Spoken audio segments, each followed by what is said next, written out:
Latium. In regard to the Roman king whose priestly functions were inherited by his successor, the king of sacred rights, the foregoing discussion has led us to the following conclusions. He represented, and indeed personated, Jupiter, the great god of the sky, the thunder, and the oak, and in that character made rain, thunder, and lightning for the good of his subjects, like many more kings of the weather in other parts of the world.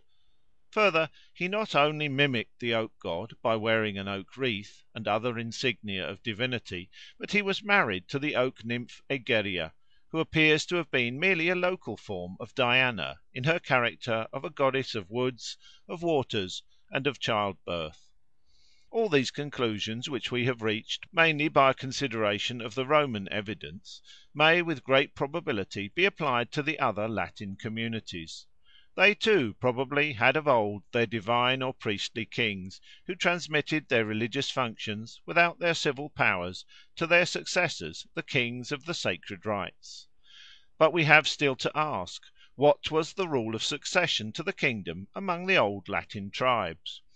According to tradition, there were in all 8 kings of Rome, and with regard to the 5 last of them, at all events, we can hardly doubt that they actually sat on the throne, and that the traditional history of their reigns is, in its main outlines, correct. Now it is very remarkable that though the first king of Rome, Romulus, is said to have descended from the royal house of Alba, in which the kingship is represented as hereditary in the male line, not one of the Roman kings was immediately succeeded by his son on the throne. Yet several left sons or grandsons behind them. On the other hand, one of them was descended from a former king through his mother, not through his father, and 3 of the kings, namely Tatius, the elder Tarquin, and Servius Tullius, were succeeded by their sons in law, who were all either foreigners or of foreign descent. This suggests that the right to kingship was transmitted in the female line, and was actually exercised by foreigners who married the royal princesses.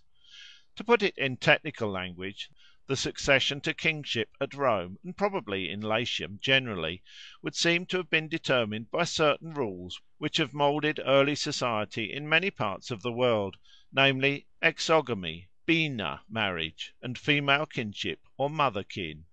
Exogamy is the rule which obliges a man to marry a woman of a different clan from his own.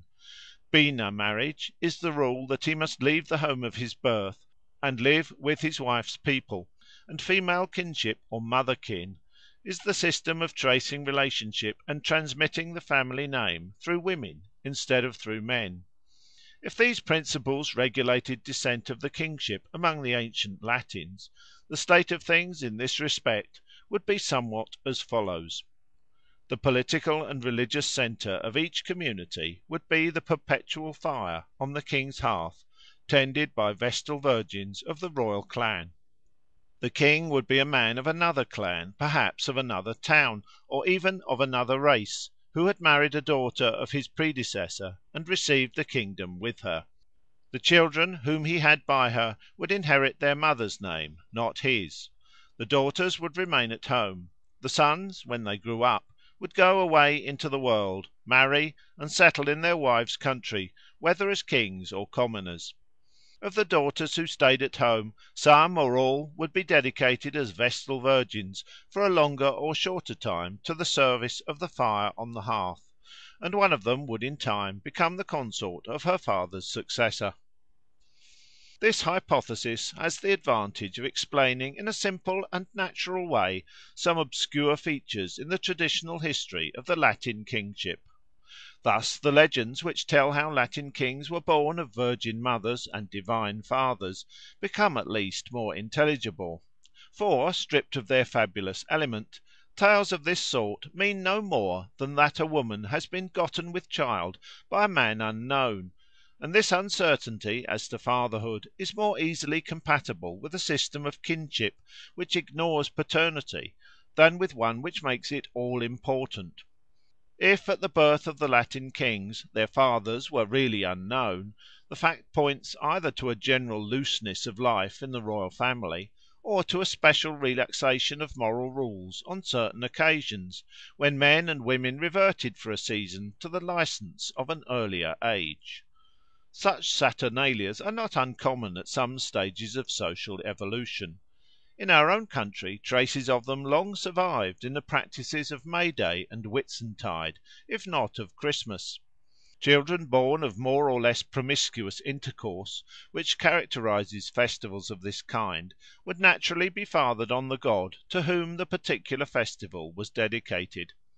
In this connexion it may be significant that a festival of jollity and drunkenness was celebrated by the plebeians and slaves at Rome on Midsummer Day, and that the festival was specially associated with the fire-born king Servius Tullius, being held in honour of Fortuna, the goddess who loved Servius as Egeria loved Numa.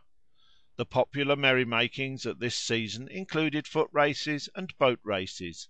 The Tiber was gay with flower-wreathed boats, in which the young folk sat quaffing wine. The festival appears to have been a sort of midsummer Saturnalia, answering to the real Saturnalia which fell at midwinter. In modern Europe, as we shall learn later on, the great midsummer festival has been above all a festival of lovers and of fire. One of its principal features is the pairing of sweethearts, who leap over the bonfires hand in hand, or throw flowers across the flames to each other. And many omens of love and marriage are drawn from the flowers which bloom at this mystic season. It is the time of the roses and of love.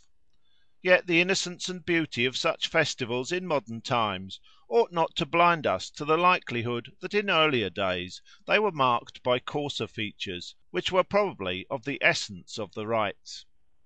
Indeed, among the rude Esthonian peasantry these features seem to have lingered down to our own generation, if not to the present day.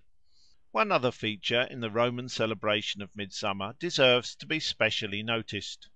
The custom of rowing in flower-decked boats on the river on this day proves that it was to some extent a water festival, and water has always, down to modern times, played a conspicuous part in the rites of Midsummer Day, which explains why the Church, in throwing its cloak over the old heathen festival, chose to dedicate it to St. John the Baptist.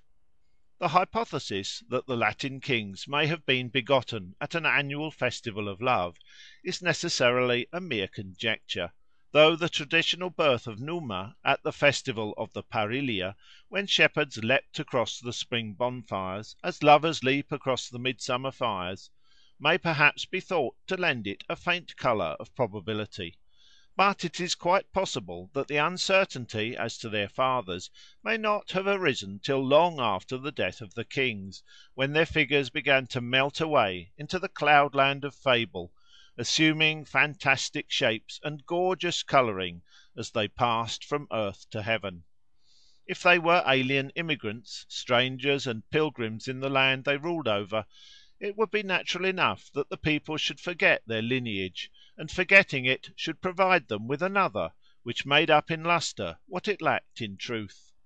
The final apotheosis, which represented the kings not merely as sprung from gods, but as themselves deities incarnate, would be much facilitated if in their lifetime, as we have seen reason to think, they had actually laid claim to divinity. If among the Latins the women of royal blood always stayed at home, and received as their consorts men of another stock, and often of another country, who reigned as kings in virtue of their marriage with a native princess, we can understand not only why foreigners wore the crown at Rome, but also why foreign names occur in the list of the Alban kings. In a state of society where nobility is reckoned only through women, in other words, where descent through the mother is everything, and descent through the father is nothing, no objection will be felt to uniting girls of the highest rank to men of humble birth, even to aliens or slaves, provided that in themselves the men appear to be suitable mates. What really matters is that the royal stock on which the prosperity and even the existence of the people is supposed to depend should be perpetuated in a vigorous and efficient form, and for this purpose it is necessary that the women of the royal family should bear children to men who are physically and mentally fit, according to the standard of early society, to discharge the important duty of procreation.